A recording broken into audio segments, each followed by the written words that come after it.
Je voulais imprimer en plusieurs couleurs avec mon Anycubic et avec cette machine c'est pas très facile le changement de filament. Alors on va faire une petite démonstration avec des serre-têtes qui sont des petits accessoires qui viennent se fixer derrière le masque et qui évitent que vos oreilles soient sciées à force de le porter toute une journée. Alors je vais vous montrer ma solution.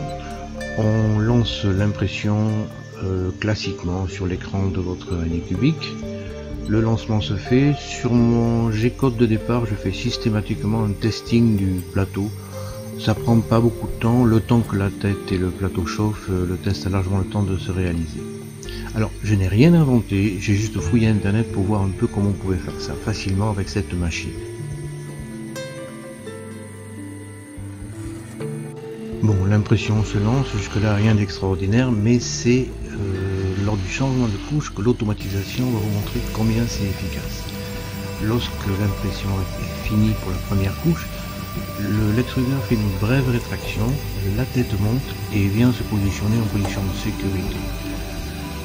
Quelques secondes après, le filament est complètement éjecté de tout le tube TPFE jusqu'à sortir complètement de l'extrudeur. Il faudra bien sûr accompagner le mouvement à la main pour que le fil s'enroule correctement dans la bobine. C'est la seule partie manuelle à faire dans cette manipulation. Enfin non, c'est pas la seule partie puisqu'il va falloir bien sûr manuellement remettre une autre bobine et il va falloir l'insérer dans l'extrudeur jusqu'à qu'il le traverse complètement. Vous devez sentir quand il sort de la partie supérieure. Ensuite, vous revenez sur votre écran, vous appuyez sur continue et automatiquement le fil est réinjecté dans le tube TPFE. Il vous suffit d'attendre que celui-ci sorte le conduit. Sur le mien c'est assez long, j'ai un déroulement de presque 60 cm.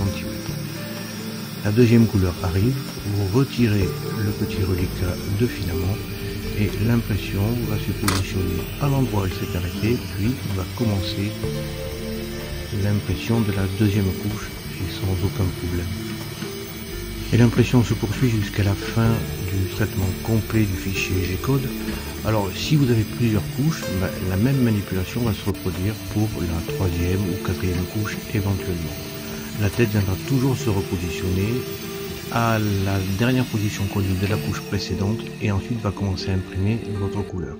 Bon, j'ai une ultra base, vous connaissez le principe, on la retire dès que le plateau est froid sans aucun effort. Voilà, vous avez fait l'impression plusieurs couleurs et de façon automatique. Bon, on va voir maintenant qu'est-ce qu'il faut faire pour arriver à ce type de résultat.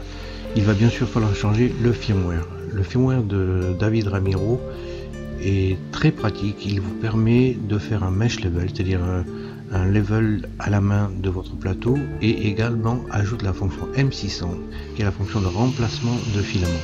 Je vous mettrai les liens des pages web dans la description de cette vidéo. Ce firmware a été repris de façon à ce qu'il puisse également gérer le BL Touch. Alors donc celui-là a le BL Touch Level et la fonction M600 qui manquait cruellement sur l'Anycubic i3. Ces firmwares sont de bonne qualité et ils rajoutent un menu spécial tout en gardant les fonctionnalités de l'écran. Après avoir téléchargé les fichiers vus sur les sites précédents, vous lancez Arduino et nous allons modifier le fichier configuration add_h. De mon côté, je trouvais que le changement de filament était un petit peu trop brusque, donc j'ai fait juste quelques petites modifications. Nous allons rechercher les lignes, je vais vous le montrer en plus gros pour qu'on y voit un petit peu mieux. J'ai fait juste quelques petites modifications au niveau de la ligne 986 pour que le filament se décharge un peu moins rapidement. Les longueurs de chargement et de déchargement seront également variables suivant la conformation de votre imprimante. Il y a quelques autres modifications à faire, mais ce sont les plus importantes. Une fois que vous avez apporté vos modifications, vérifiez bien dans le menu Outils que sur le type de carte vous soyez bien sur Arduino Mega ou Mega 2560 et que le processeur est l'Atmega 2560. La compilation de votre firmware sera ainsi pleinement compatible avec votre Anycubic. Vous allez ensuite dans le menu croquis et vous exportez les binaires compilés. Alors j'ai fait une modif aussi dans configuration H J'ai modifié la position du parking, je trouvais qu'elle n'était pas optimale. La compilation est terminée, alors vous minimisez Arduino, ne le fermez pas sinon vous perdrez le fichier que l'on recherche. Vous allez dans votre disque système, vous cherchez utilisateur, vous prenez votre dossier, ensuite vous recherchez AppData, local et vous cherchez temp, et dans ce fichier temp, alors pour voir AppData il faudra permettre à l'ordinateur de voir tous les fichiers cachés. Vous trouvez dans temp Arduino Build et dans ce dossier vous prenez le fichier Marlin mais pas avec le bootloader. Vous le copiez et vous le sauvegardez à un endroit que vous pouvez retrouver facilement. Une fois que vous l'avez sauvegardé, à ce moment-là seulement vous pouvez éteindre Arduino. Maintenant nous allons réinstaller ce firmware dans la machine. Alors moi je me sers d'Octocrane, il y a plusieurs solutions pour le faire. Avec un plugin, c'est le firmware updater. Allez voir sur le GiftHUD pour voir l'installation d'un petit logiciel sur le Raspberry avant de faire ça. Vous allez chercher le fichier que vous avez précédemment créé et modifié.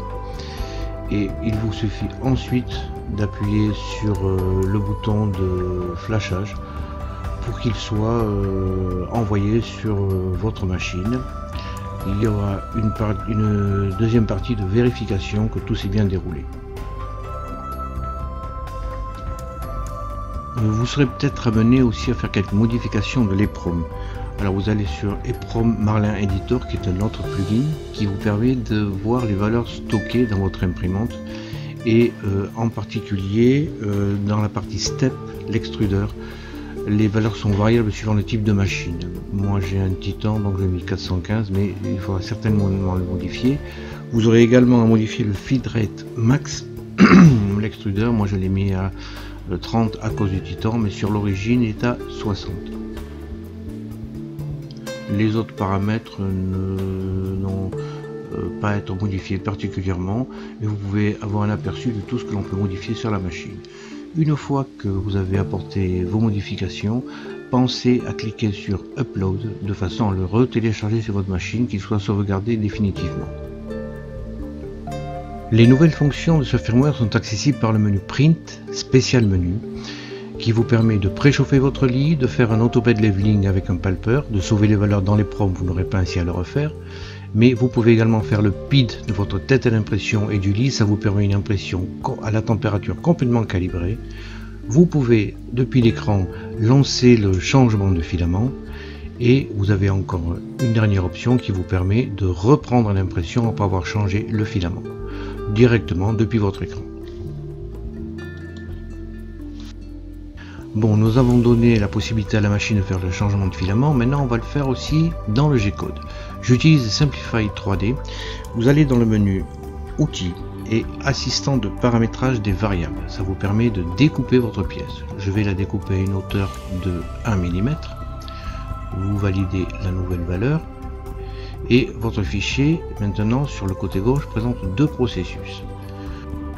Bon, la première partie est faite, on va slicer les deux processus en même temps et vous voyez que votre fichier maintenant possède deux couches différentes. La bleue c'est la première couche et la rouge c'est la couche qui va contenir l'illustration et les lettres. Vous vérifiez bien que les lettres apparaissent à la bonne couche voulue, là il n'y a pas de problème. Alors ce qui serait sympa c'est que Simplify 3D maintenant fasse automatiquement le changement de filament sur la machine et ce quel que soit le fichier G-Code que l'on injecte. Vous allez dans le menu Script et dans cette partie, je vais vous le mettre un petit peu plus gros, commande de terminal additionnel pour le retouchage. Il faut taper Replace Process 1.2 par M600 Process 1.2. Ça c'est pour un changement de couche, mais vous pouvez faire pour une deuxième couche, une troisième couche, une quatrième couche, etc. Si vous n'avez ensuite qu'un seul processus avec une seule couleur, cette partie ne sera pas traitée, mais si vous mettez plusieurs couleurs, vous aurez un changement à la hauteur que vous aurez décidé. Une fois votre fichier modifié, pensez à le sauvegarder et vous allez pouvoir lancer votre impression avec le changement automatique de votre couche. Vous pouvez vérifier que votre fichier a bien pris en compte les directives qu'on a mis dans Simplify 3D. Alors ces directives donc sont automatiques, vous permettent de slicer n'importe quel fichier. Il vous suffit juste de rajouter à quelle hauteur vous voulez faire une découpe. Vous cherchez Process 1.1, le voilà, et nous allons maintenant rechercher Process 1.2 pour voir si les modifications ont été faites automatiquement par Simplify 3D. Voilà, on l'a trouvé, et vous pouvez vous rendre compte qu'avant le process 1.2, le deuxième processus, il y a un M600 qui va lancer un changement automatique sur la machine.